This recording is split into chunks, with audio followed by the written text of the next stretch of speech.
Na aula de hoje, a gente vai começar um assunto novo, bastante importante também, que são os arrays. Os arrays, eles têm a mesma função praticamente das variáveis. Para que servem as variáveis? Para armazenar dados.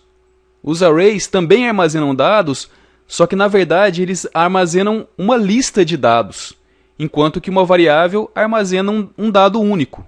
Quando eu comecei a aprender linguagem de programação, eu desconhecia esse termo arrays, porque o material que eu estava estudando era em português, né? E o pessoal usa bastante um outro termo que são vetores.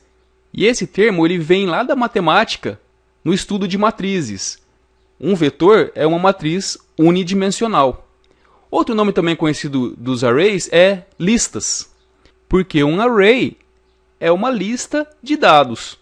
Então, quando a gente declara uma variável, vamos relembrar aqui, ó, a gente faz assim, var x, quer dizer, var o nome da variável e ponto e vírgula. Então essa variável, por enquanto, ela está indeterminada, né? Undefined, indefinida. E no array, para a gente criar um array em branco, sem nada dentro também, a gente escreve lá var o nome da variável e coloca, abre igual, né? Abre e fecha os colchetes e ponto e vírgula. Então aqui eu criei uma variável que ainda está vazia. E aqui eu criei um array que ainda está vazio. Quando eu quero criar então uma variável e já colocar algum dado dentro dessa variável, eu escrevo então igual e coloco aqui um dado aqui. Por exemplo, no caso aqui é o número inteiro 7, né? Então eu atribuí o valor 7 à variável. Quando eu quero fazer isso num array, eu faço o seguinte, ó. Eu escrevo var, dou um nome aqui, igual, abro o colchete, coloco aqui então um elemento ou mais, separado por vírgula, né? E fecho aqui o colchete e ponto e vírgula. Uma outra forma, vou apagar isso aqui, ó, que a gente não vai usar isso aqui.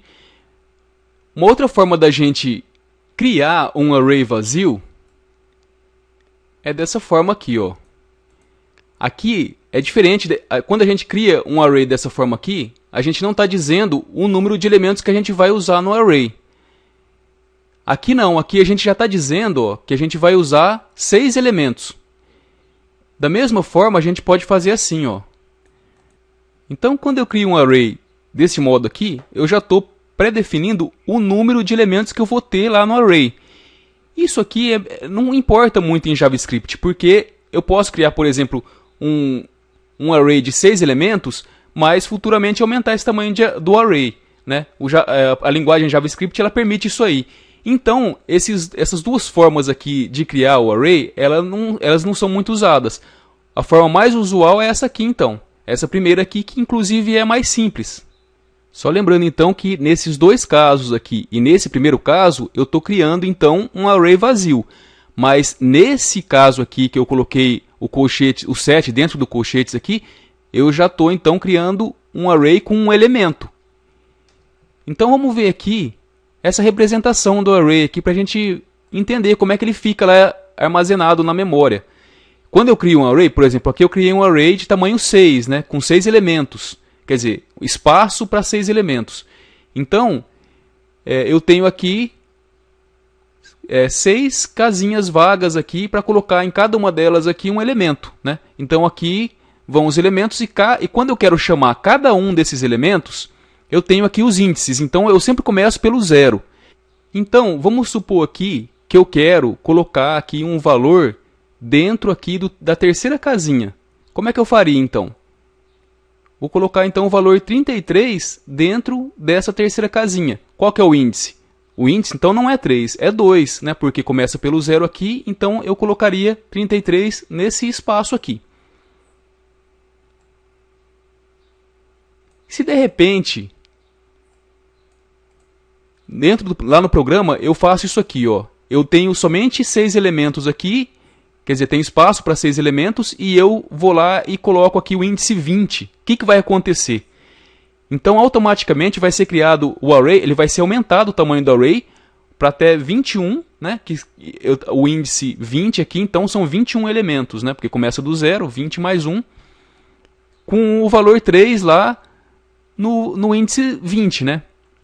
Uma coisa interessante em JavaScript é que eu posso fazer isso aqui, ó. que é uma coisa que não é permitida na linguagem C ou então na linguagem Java, que é criar um array com tipos de elementos diferentes. Por exemplo, aqui é um inteiro, aqui é um elemento aqui do tipo float, né? E aqui é uma string. Então eu coloquei tudo isso aqui, são elementos diferentes, tudo dentro do mesmo array.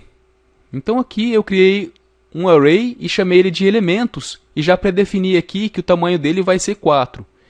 E aqui eu criei uma variável chamada laranja e botei o valor 5 dentro dessa variável.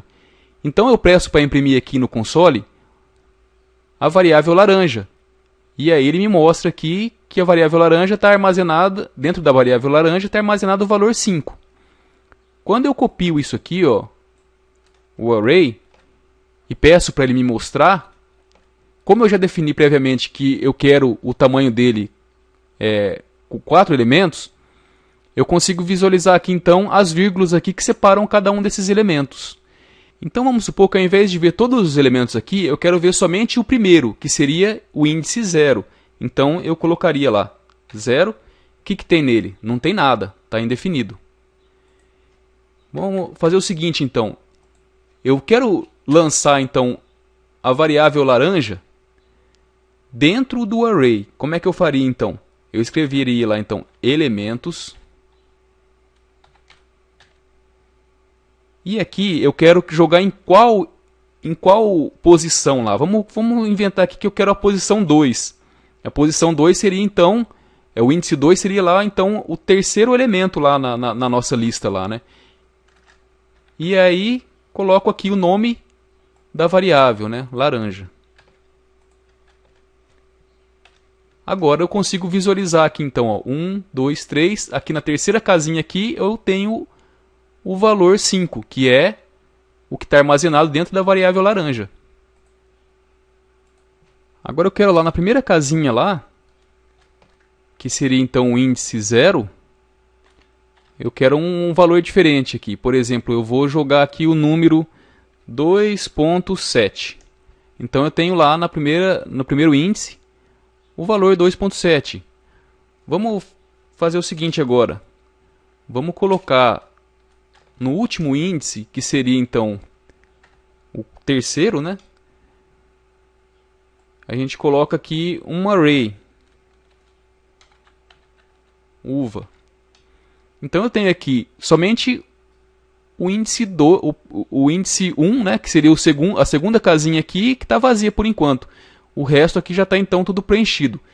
E agora, se eu faço o seguinte, ó. Eu coloco, por exemplo, no índice 20, o valor 33. Olha só o que aconteceu. Ele criou automaticamente, então, até chegar no índice 20 lá, ele criou posições aqui vazias. Então, nessa primeira aula sobre arrays, a gente só fez alguns testes para ver então como é que funcionam os arrays, né? E então, na próxima aula, a gente vai botar a mão na massa. Então, até a próxima aula, pessoal.